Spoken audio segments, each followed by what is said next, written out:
Get ready for the ProducTea with Leah, your fun-sized dose of business, tech, growth, and product chatter. I'm your host, Leah, and it's time to spill the tea.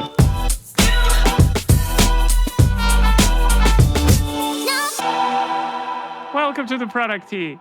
Gagan Biyani, we're trying to get the knowledge into your heads today with one of the founders of Maven, and we're going to talk about it right now. Gagan, can you introduce yourself, who you are, and what you do in case someone does not know you? Sure. I'm an entrepreneur. I've been in startups for 15 years. I have built 3 companies, 3 startups and other companies. Udemy, which is an online learning company, Sprig, which was a food delivery company, and now Maven, which is also an online learning company. That's really amazing. So you kind of just mentioned these names just like they're like just like a little bit of companies. But I think you're one of the very few that has had his fingers in so many companies that pretty much everyone knows in the space. Is that also how you see it? Because I think you're a serial entrepreneur, right? Like, I mean, Udemy and Maven, they're relatively close positioned, but why do you keep doing this, man? I mean, you had a lot of success. I'm asking myself the same question. I had multiple years in between Sprig, my last company, and Maven. And honestly, I think I had a lot of time to chill and enjoy life. And then I came out of it and I was still 33 or 32 years old. And I was like, I'm not ready to retire yet. I need to do something interesting with my life. And so I explored a bunch of different things. I explored going into politics. I explored going into conservation. I explored writing a book. And by the end of it, I realized my heart was in what I'd done all along, which was startups. And then when I started to look at startups, I realized my heart was still in education. So I got back into education, but it wasn't super intentional. And now I'm realizing how much work and how much stress it is to be a founder. But I also couldn't imagine it any other way. So I will say I'm quite happy with the decision. Yeah, so this is quite funny because I feel like I had the same cycles in the sense of, in my head, it plays out always like this. You start to have a company, then you crash it into the wall or you sell it if you're really lucky, if it goes well. And then you kind of, over time, you forget how bad it was.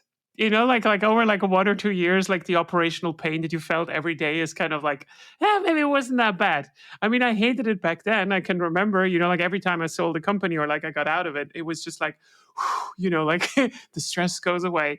And then you kind of forget about it over the next 2 years and then you start a new thing. Has this been the same for you? Because you said like you had some time between Udemy and Maven now as well, like because you're like, oh yeah. I mean, I don't want to take anything away. Entrepreneurship is cool, but was this the same for you? Absolutely. Yeah, there's no question. I definitely kind of forgot. And now that I'm reliving it, I'm remembering challenges that I had in the past and drawing upon them. I will say it isn't as bad. It can be because things can happen at companies that are really, really unexpected. I mean, I can't talk about some things, but HR wise, at my last companies, I've had people who have passed away, who've had parents pass away. Like there are unexpected events that happen both with your team and also with your own company that you can never predict.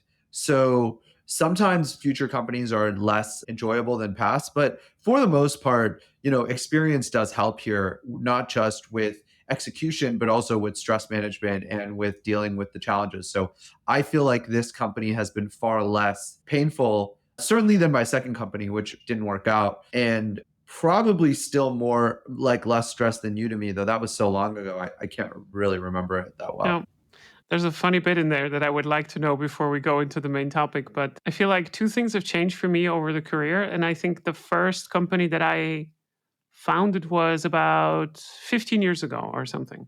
And there's 2 fundamental things that have changed until the most recent one where I exited. And that is, obviously, you're getting more experience, you're getting more calm. You also know like all the shit that you broke that was not good, you're not going to repeat it, and so forth, yada, yada, yada. But the other thing is that what makes entrepreneurship way less stressful than it did in the past is how much more efficient we are with the resources that we have.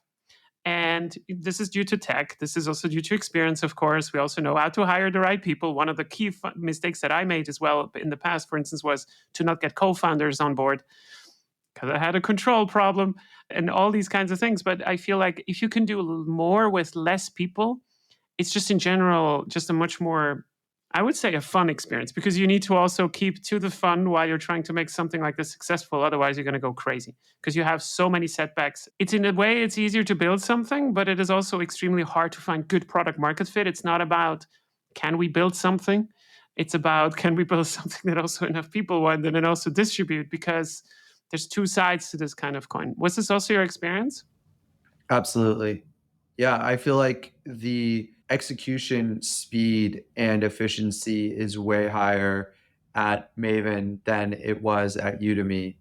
And so things that used to take me 10, 12, even sometimes 40, 50 hours can take 2 to 3 because I just already know what to do. A simple example is like we are entering into a few consulting agreements, and I know how to read a contract well enough that now I can just read a contract really quick, check if I'm happy with it, and then make to ask 2 questions and be done. Whereas it used to take me multiple calls with a lawyer for any No. contract, and I'd have to really read it carefully. And that's, a 5 hour ordeal as opposed to what is now 30 minutes. And that's just reading a contract, right? There are much more complex things that we do, such as going into a hiring interview or, figuring out the company strategy, all of which take less time than they used to. And that is a huge benefit. The challenge is, as you said, Leah, like product market fit doesn't get any easier, actually. No. So I think that what the things that make you better as an experienced entrepreneur are helpful in reducing the pain and the stress, but they do not actually dramatically increase your chances of success.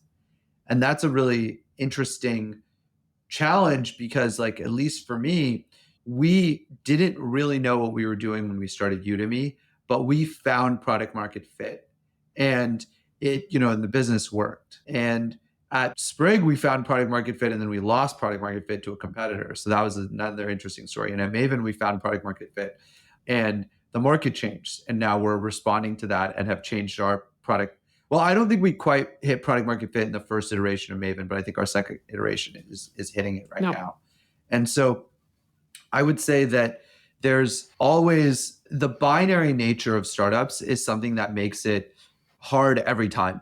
Even if the execution is easier, the strategy is always going to be hard. Yeah, it's kind of like this balancing act. Like as soon as something becomes very easy, another thing is becoming increasingly hard. And I feel like this is maybe also a good segue into our main topic that we have. And like, what should you learn to do in the future as an individual to be well placed in the market, whether you want to be an entrepreneur or just broaden your skills to other silos or whatever. But I think, as you said, so like as creation of products becomes easier, right? Like I have to talk to less people to get some value out of it. It also becomes easier for others, which is a commoditization of markets and so forth. But now it's extremely hard. And it's also what we're trying to focus on when I also think about product-led growth is how do you establish trust in the market that what you have is better than what the other 99 offers are? It's not just about like, hey, I have something that is interesting for you. There are, I don't know how many different learning platforms, for instance. There's a lot of offerings out there, and they're not just interchangeable. It's not like, oh, you have Maven 1, 2, 3, and 4. You have Maven, and then you have Udemy, and then you have some other platforms that also offer something in that regard. And then you have the other problem that you now have a lot of instructors, and everybody calls themselves an expert because it is easier to create a course. It's not simple to create a good course, but it is easier to create something. And that's what I find very fascinating. And I think that's where we can take it now in terms of the main topic. So, what would you say is, just in a nutshell, the ideal student for Maven? Do you have kind of a focus there in that sense? Like, who is the ideal person to learn something from Maven if you had to position it? Yeah, it's a mid-career professional who's dedicated to rising in their career. So if you're 2, 3 to 15, 20 years of experience, I'd say the sweet spot is probably 3 to 10. And you really want to keep growing. I think it is essential to continue to learn new skills as you grow. And those new skills are mostly learned on the job, let's be honest. But courses are a true accelerant to that. And anyone who has used an online course platform to learn before knows what I'm talking about.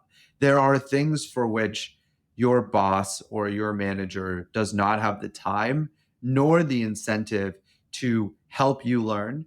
It's something that you have to learn on your own separately from someone who can provide structured curricula and organize an experience that ensures that you go through that learning process.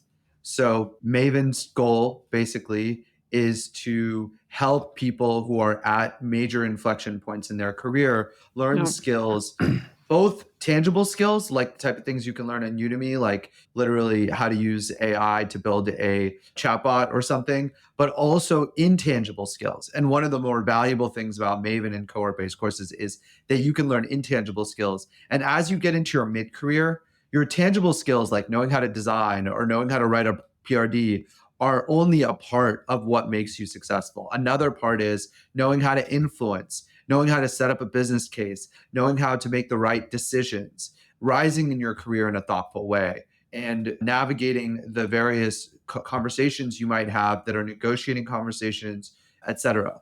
So that is what Maven really is special at. Maven is great at learning a combination of soft and hard skills or only soft skills.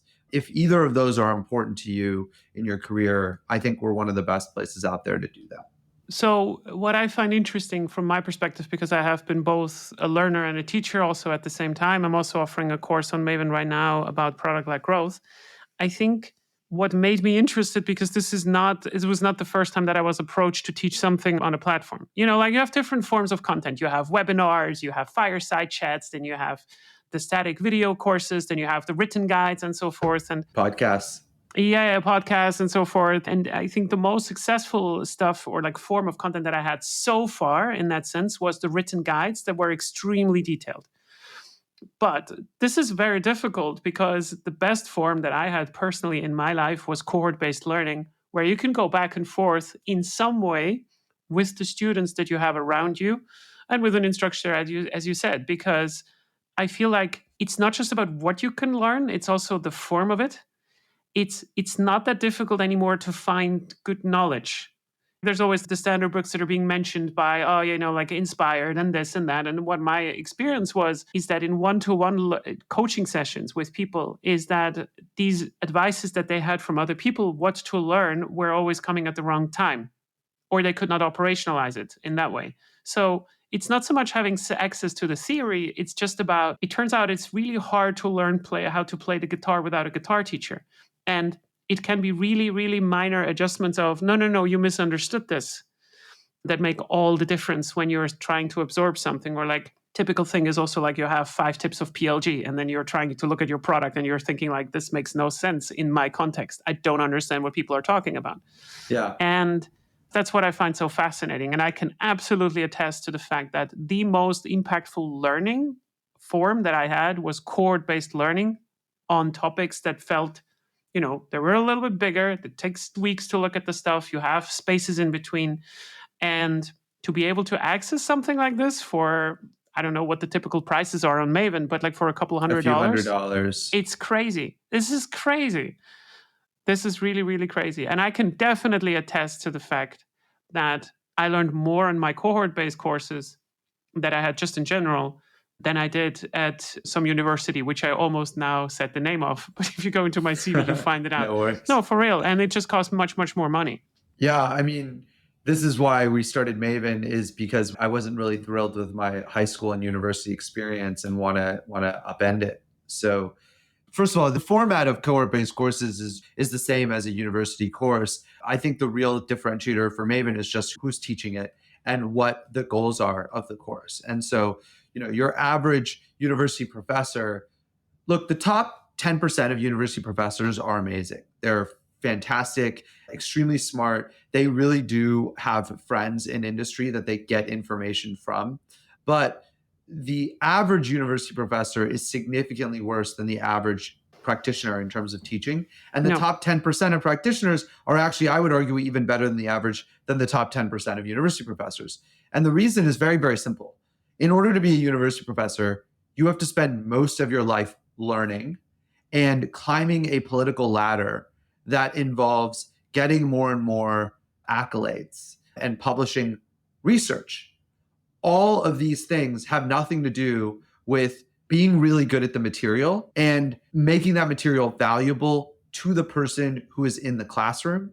Because the person in the classroom, 99 times out of 100, is not going to go down the same path you went down. No. Whereas in the case of your course, for example, Leah, or Ariel's course, or Shreyas Doshi's course on Maven, 99% of the students in those courses are going to do the same things roughly as what you're going to do. What you've done in PLG, they need to do in PLG. No. What Shreyas Doshi teaches in managing their PM career, they need to manage their PM career. There is high relationship between what the instructor's experience is and what the student needs to learn.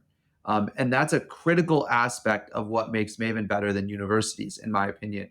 And why I hope that one day we can figure out how to truly, disrupt universities, which I think will still take a couple decades, but I'm hoping we can make it happen.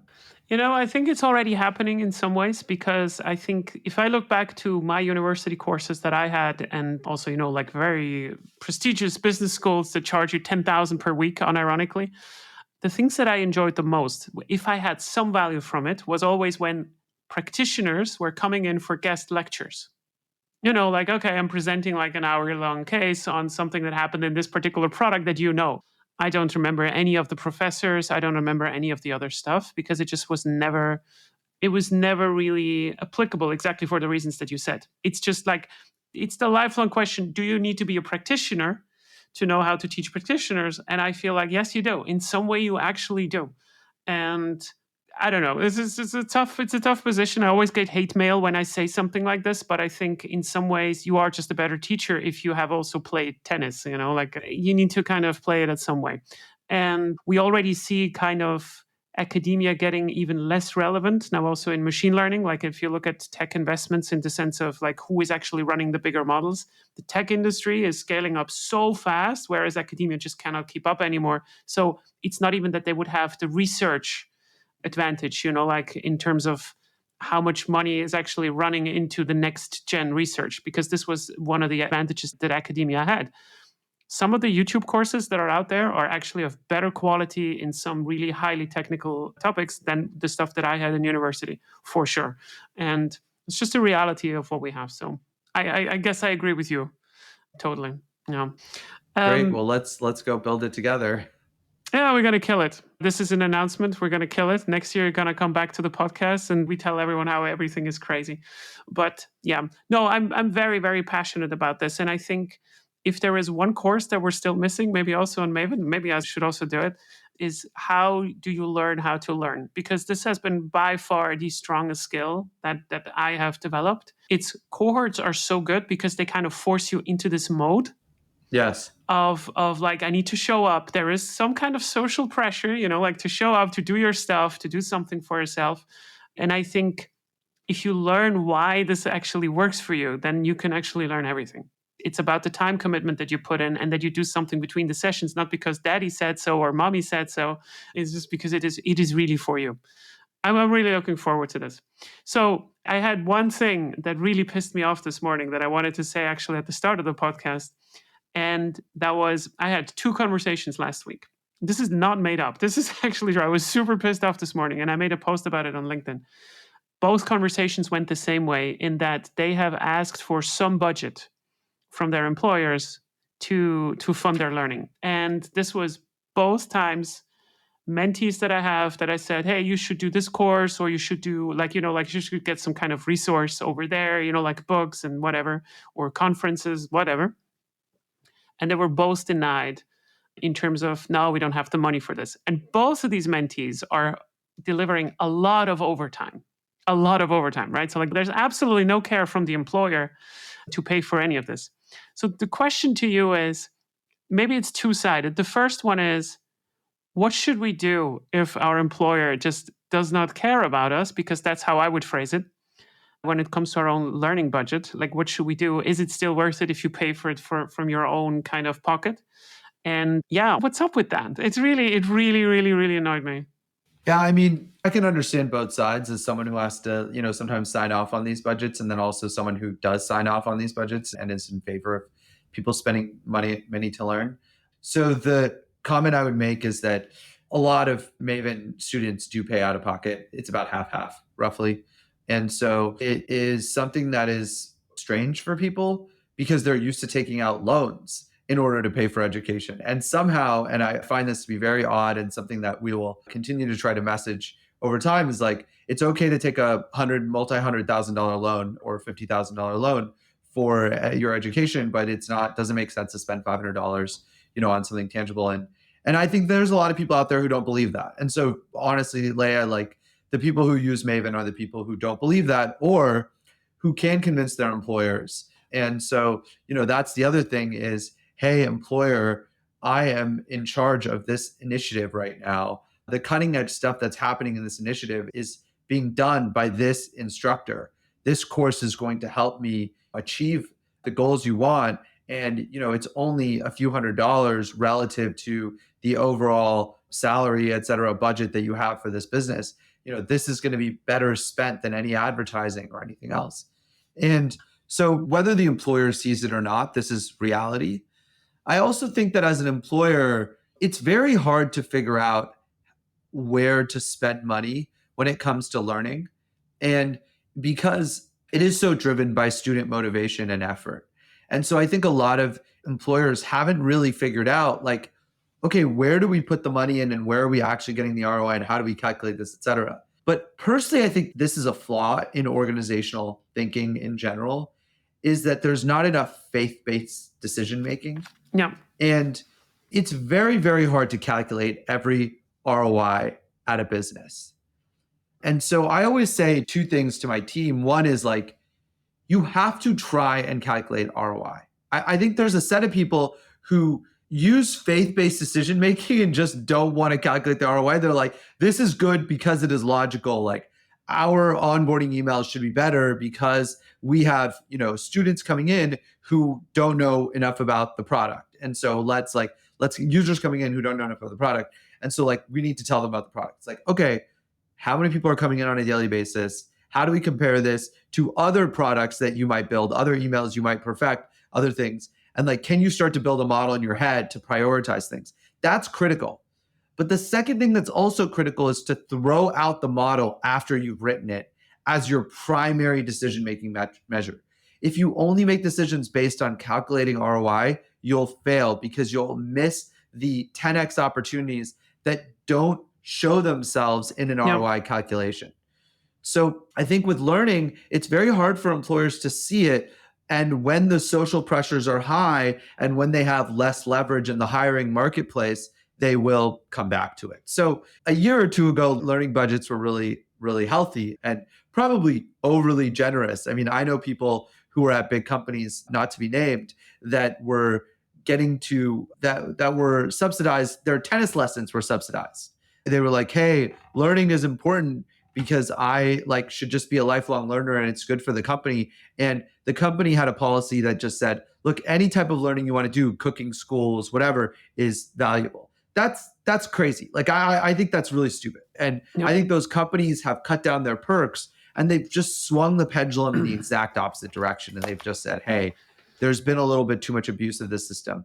And so it's going to take a couple of years for that to come back, but employers will readjust and realize the benefits of it. And there are also still a lot of employers who are funding L&D budgets, even if it's less than it was 2 years ago. So here's my spicy take on this. I have for my direct reports a learning budget, but technically I have no learning budget for them. And the reason for this is, so let me explain. I think there is a difference between making room for budget if the direct report is asking for it, which is something that I always make happen. Almost always. Unless it's as you said, a subsidy for a Tesla or whatever. This is if someone has an active interest in learning something and then they come up with the solution themselves and say hey, look, I would like to learn this, right? So this is clearly someone that has actually put some work into this. But there's two factors. And in my experience, the ratio is about 1 to 20 or 1 to 10 of the people who are really using the learning budget. And I mean using with, getting a tangible outcome out of this in terms of I spent the time, I learned something, and then I really make something with it. It does not matter whether it's coming for the company or not. Now, if this is true, then you can say like, okay, I don't have to give 9 out of these 10 or 20 people like just a book budget, like just a blanket check. And then I can invest more into the one person that actually does. And here's an interesting bit about this.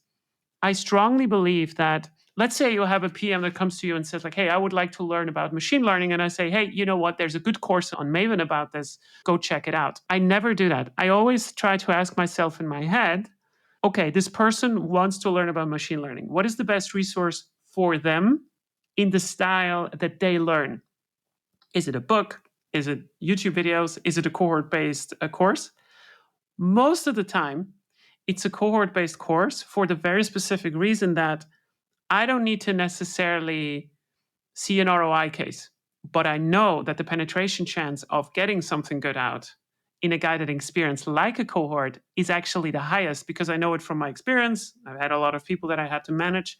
And this is where I'm saying like the form really, really matters. It's not just about the topic. And then you said as well, like if you can name someone in the industry that is really experienced on something, that matters almost more than the topic itself, like, and the curriculum, like in detail. And this is why I really believe that platforms like Maven are really actually the future. So I'm betting on it, of course, right? I mean, otherwise I wouldn't work with you either on this. But I think that's definitely a trend that I've been seeing. Not everybody does learn. Not everybody does. For sure not. Totally. Well, yeah, obviously I agree. There's a bunch of very obvious statistics here as well, right? Your average video-based course has a 4 to 10% completion rate. Your average book, only 1 in 8 books that are purchased are ever read.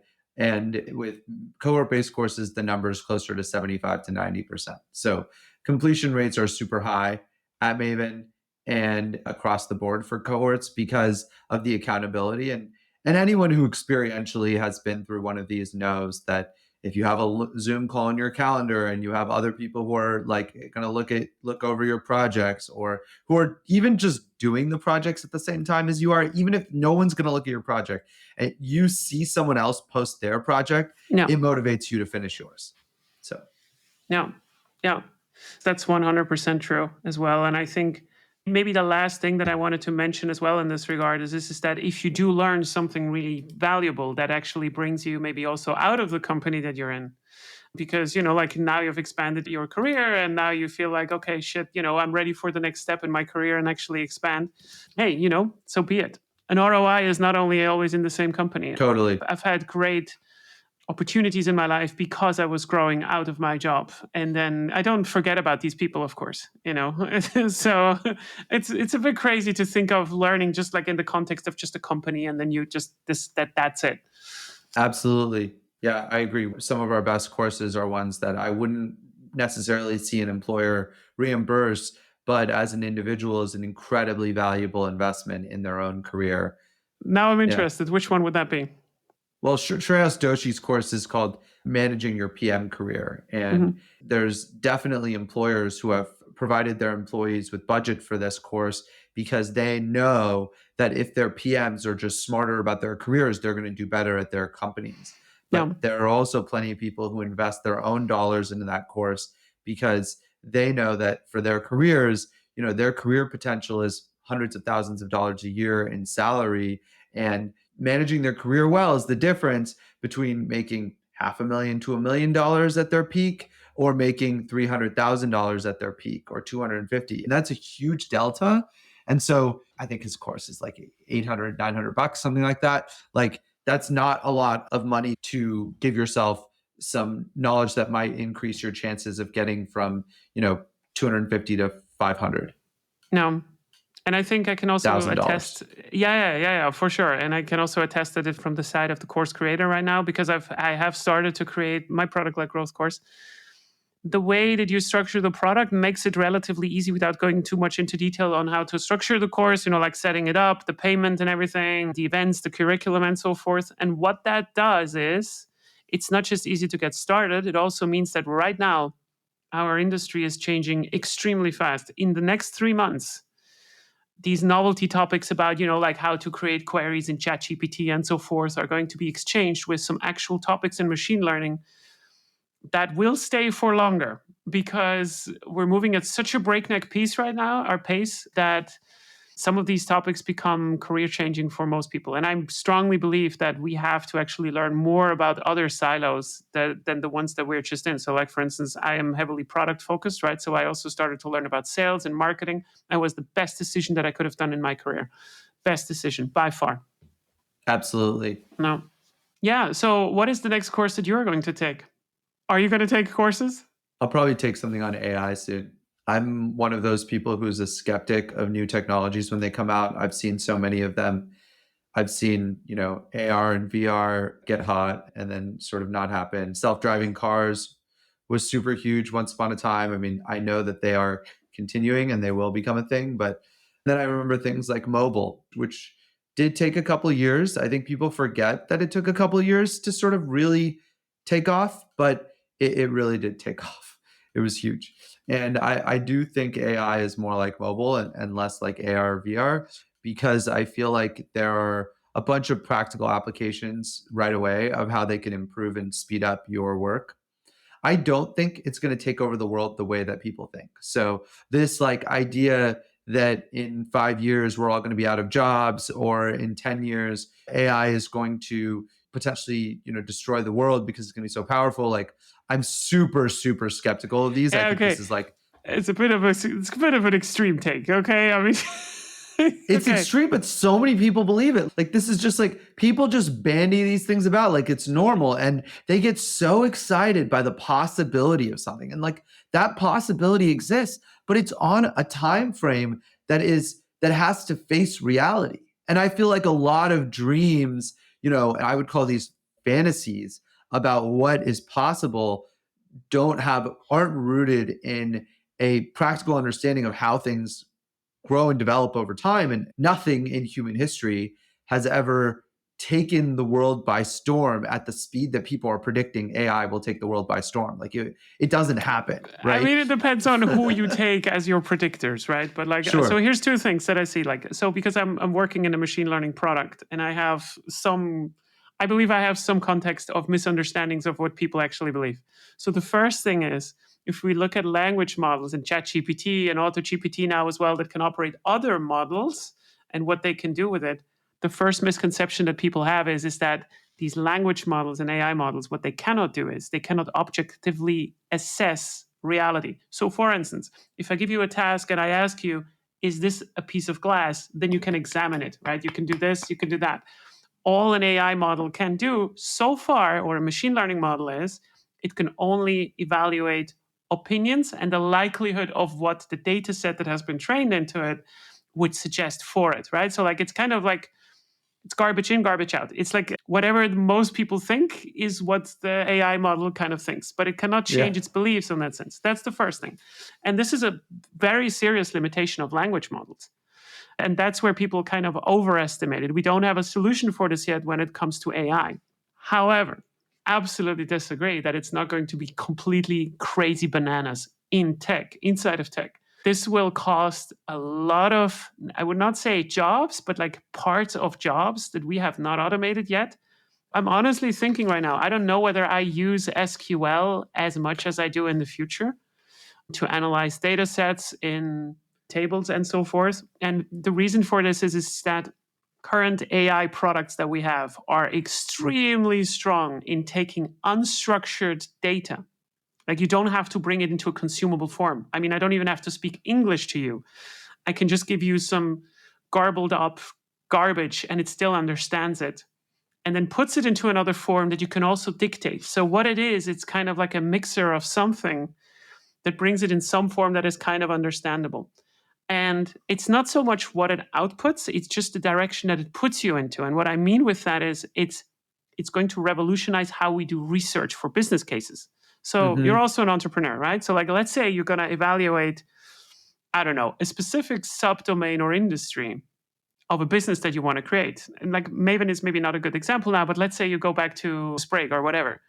The amount of precision for a language model to find something inside of another document in a context that you would not find with a text-based search is extremely strong. And that's where I believe it's going to change a lot of the industry, because it just points you in a direction that you did not think about. And I feel like I'm very strong when it comes to business cases, and I've created a lot of them in my life, also if you have to do M&As and so forth. But that is a direction that people maybe do not anticipate, because that's not based on opinion. It's not about opinion. It's just like, is the data present in your huge data set? Is it? Yes, then we go for it. And this is also how Samsung's semiconductor research has been leaked, because someone at Samsung posted their code into the language model, and then someone else actually figured it out that it was in there. And that's it. I think people have a fundamental misunderstanding. This is not just about automation of things. This is about surfacing information in a way that was not possible yet, because the best thing that we had for two systems to communicate with was an API. And an API still requires you to bring one data stream and the other in kind of balance. And that is gone. That is literally gone. And that's crazy. I was able to do QA on our API documentation, like whether it's good, whether it's complete, within 2 minutes, end to end, with ChatGPT. And that's the kind of stuff that is so crazy. It saves you so much time for those that know how to operate it. I don't know. I just went on a fangirl trip there. Just telling you. I love it, because I actually think we're violently agreeing. I think it is, I think it's a critical skill that if you're running a company or you're operating within a company, you're an employee of a company, if you don't learn AI in the next 3 years, you're going to be behind. Very simply put. There are too many use cases, even ones that you and I haven't thought of yet, in which having a language model that can find information, as you say, or even summarize information, or create images or videos out of nothing, out of text, or translate speech to text, like these types of powers that we have from AI are game changing for productivity. I don't think that they are going to be. I'm simply saying that there are people out there who are more extreme than that, and would take it like, hey, okay. Like you can start a startup now with 10 people instead of 30 people. I'm like, no, you could start a startup with 20 people instead of 25 people. Maybe you'll save 3 to 5 headcount. I buy it. You're not saving 80% of your headcount. You're just not doing the math properly. Like, remember what your people do. Well, I was wondering about this question as well, and I'm not sure I have an answer yet, but I might disagree with you there, because I see a possibility that, let's say, okay, so I don't know what you think about the ideal size of a team, of a product team. So far, so let's say you would have asked me a year ago, I would have told you about 6 to 7 people max. Yeah, I was thinking 6 to 8. In my head, I said 6 to 8. Yeah, exactly. So you have like 2 to 3 front end, back end, like maybe designer, PM, and then maybe a specialist, like either UX research, whatever, like whatever you need, data scientist, whatever. So you're arriving at like 6 to 7. And usually I also place engineering managers in there to manage the engineers, right? So like you have already, like if you just look at the engineers, you have 3 to 4 positions filled in a classical development team that are tied to the engineering part. If it is true that you can do much, much more, and you're like, as an engineer with AI, and there's very strong signals that you can, and I know because I used to be a developer and I also use it for this kind of stuff, then what that means is that you already eliminate 2 people, maybe. Like let's say this goes extreme. Let's say one person can do as much work as 3 people can do. So there's 2 people gone, and then you also don't need the engineering manager, because you don't need a manager for one person in a one-to-one direction. So we probably get a new position, which is an engineering manager managing the singular engineers in 4 teams. I don't know. But already we're down to 4 to 3 people. So you have these hyper efficient, really small squadrons where a product manager is more of like a business researcher, if you want to call it. The designer is more like a researcher on the qualitative side and so forth. But I know from experience that running teams at half of the size is about, I'm just going to drop a number now, it's about 4 times more efficient. It's not just like half. It's just, there's so much less misalignment happening. The worst time in my career was when I had to manage 12 people in one team. That's the worst. So that's why I'm thinking, I'm not so sure that the sizes of the company are going to dramatically shrink. I feel maybe it's going to end up with 15 to 10 people. Maybe. I don't know. Like, it's going to be really wild. Yeah, I think if you take a 10-year time horizon, I would agree with you. But maybe we really have to get to a point where engineering gets, where the AI can truly build code in a massive code base and continue to contribute and help you, and like engineers have to get used to using it, and then you only save engineering time. And what about the marketers, and what about the, Yeah.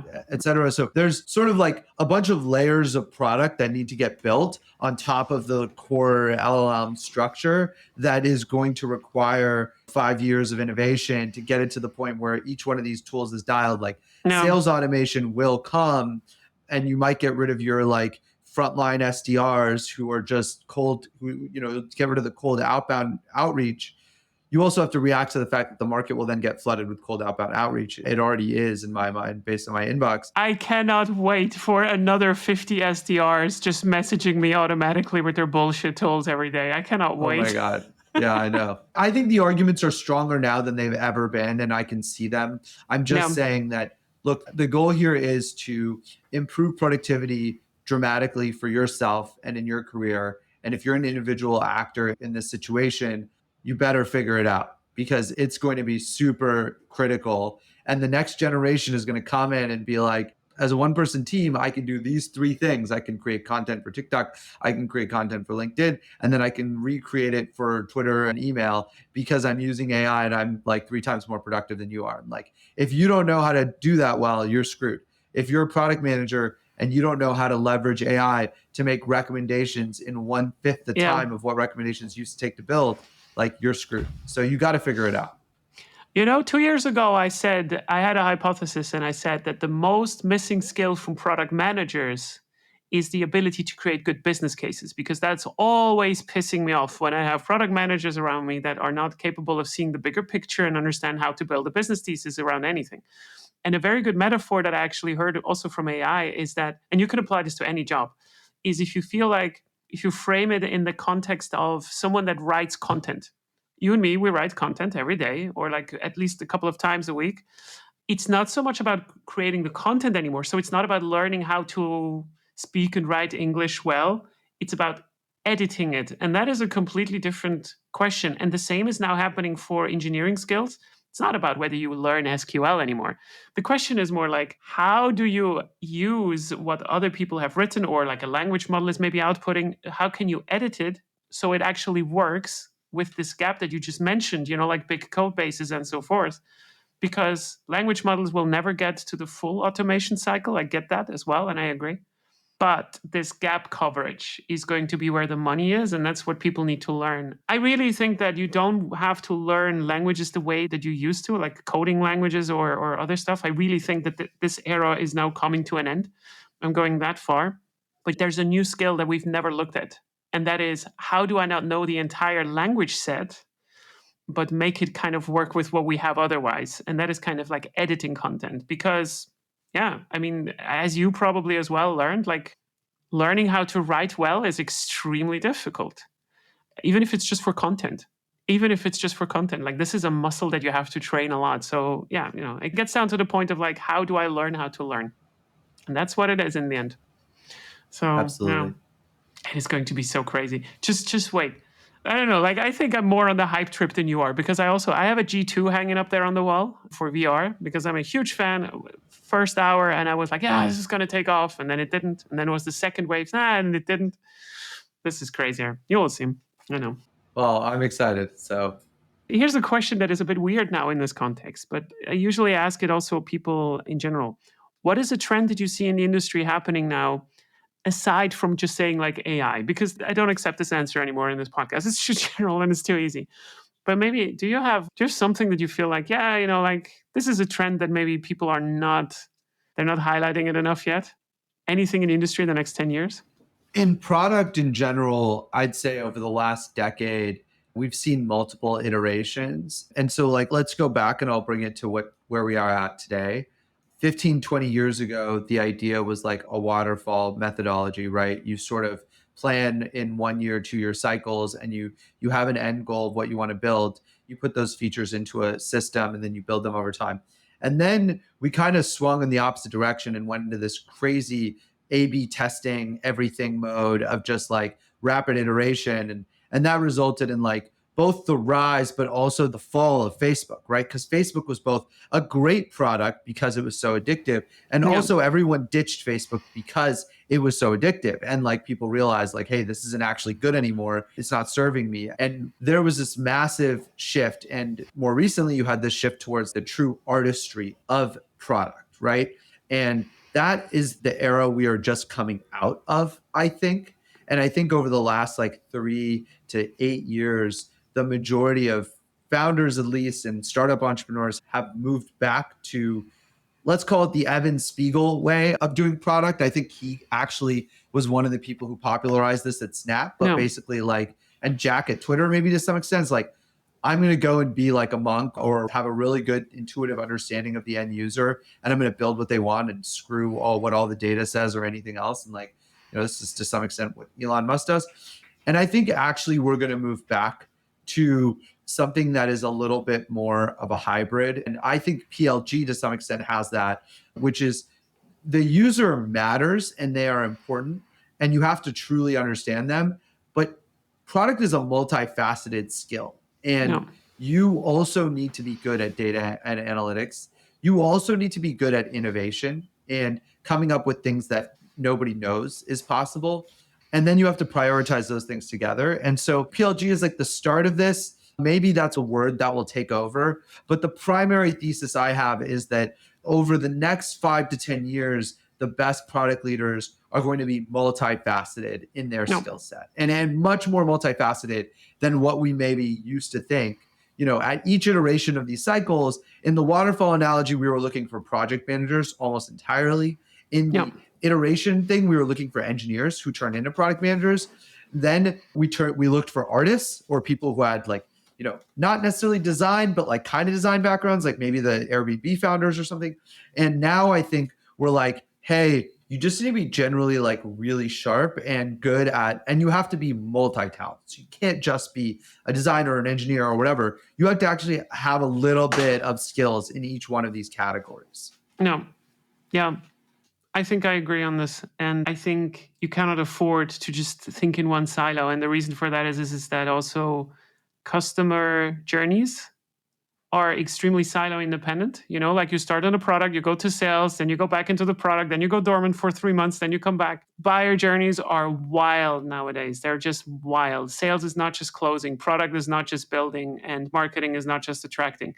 Those times are over for sure, forever. At least in tech, for sure. I don't know what's going to happen, but I think I also see it this way. And I think the skill set I mentioned before, understanding what sales does and what marketing does, has definitely leveled me up as well in that sense. And I think we're all becoming mini entrepreneurs in what we do. And I think the answer to anything is, as you said, innovation. That means hyper niche solutions, because otherwise you cannot differentiate yourself in a market where everybody can copy you within 10 minutes. It's just what it is. So yeah, it's going to be exciting. Yeah. And so I was going to say, like, Leah, I'd love to hear, like, okay, your course is coming up. We've managed to build a pretty good group of students. I was looking over it just before we got in here. What are you most excited to share? What's your spiky point of view that you're going to share in this course? I don't know. I think in terms of the course, I always like to look at things in regards to, are they still valid in 5 to 6 months, which is an awfully long time. I always go back to basics. It kind of lines up with what you said in the sense of it's about customer success. I strongly believe that any solution in the future, because we're so hyper globalized, because we're so hyper, it's so easy to find something for your problems that you have, that you need to really, really differentiate yourself. And that's only possible if you have a very specialized solution for a very specialized problem, which means, for instance, I don't know, I'm a teacher in a very specific age group needing a tool to teach me how to handle my kids, right? And that can be a completely different tool than for some teachers that teach maybe children that are 3 years older or something. And this is what I mean, like, for product-led growth, it's about customer success. How do you measure it? How do you learn about it? And then how do you leverage it? And this is very easier said than done. But one of the problems that we have is that there's no framework to do this simple. It's not just about SaaS. It's like when we talk about SaaS businesses, we're like, okay, just host your website on AWS and then put some payment methods on it, and you're kind of off to the races. What product-led growth means, you need to understand the framework, the idea behind, so you can figure out the devil in the details yourself. And that is extremely difficult, because everyone who has been an entrepreneur knows how fucking difficult it is to find product market fit, to identify it, because it's not a binary thing like, oh yeah, today we had product market fit. It's incredibly difficult to find a market that is big enough that makes people love you and then to stay in it. Because you also said something interesting at the start of the talk. You said you had product market fit and then you kind of lost it at some point. That's the other thing. We're in such fast moving markets that even if you found product market fit once, you have to defend it as well on top. You have to, you cannot just do nothing because our markets are changing so fast. So I'm trying to teach people what it means to have customer success at the center of everything, even if the markets change more. And that means understanding the engine under the hood. I'm never just teaching dry frameworks. I'm like, how do you do this and this? I always try to understand, why does this happen? Why is it important that we give our customers the product into the hands before we charge them, for instance, right? And yeah, kind of like a long answer, but as you can see, I've been working on it in the last couple of years. So Yeah, I'm so excited to hear how it goes. And for yeah. anyone who gets a chance to learn from you, I think they're going to learn a lot. Yeah, we're going to kill it and right back at you. I think it's exciting. And that's why I'm betting on Maven now as well a little bit. So let's see whether we can kill it. It sounds good. All right, Awesome. Gagan. How should people get in touch with you in case they're interested? I don't know, creators that want to offer something, students, anyone. Do you want to hear from them? And if so, how? Absolutely. I'm gagan@maven.com. If you want to send me an email, I'm on Twitter and LinkedIn, Gagan Biyani. And I'm sure my name will be in the title of this so you can spell it easily. And yeah, because it's not easy to spell, if I'm being honest. So I'm around all over the internet. So if you just Google me, you can figure out some way to get to me. I'm always available. I love getting messages from people and getting to know people who are building courses, learning, have questions about things. I'm usually pretty responsive if it's an honest ask and if I can help. Yeah, that sounds really great. Thank you so much for this conversation. It was awesome. And together to a really great learning future. It sounds great. Thanks, Leah. Thank you so much for listening to the ProducTea with Leah. If you don't have enough yet, you can subscribe to my podcast right now at Apple Podcasts or Spotify, or you can head to my website, leahtarin.com, which is leahtarin.com, where you can find much more of my material or just want to work with me.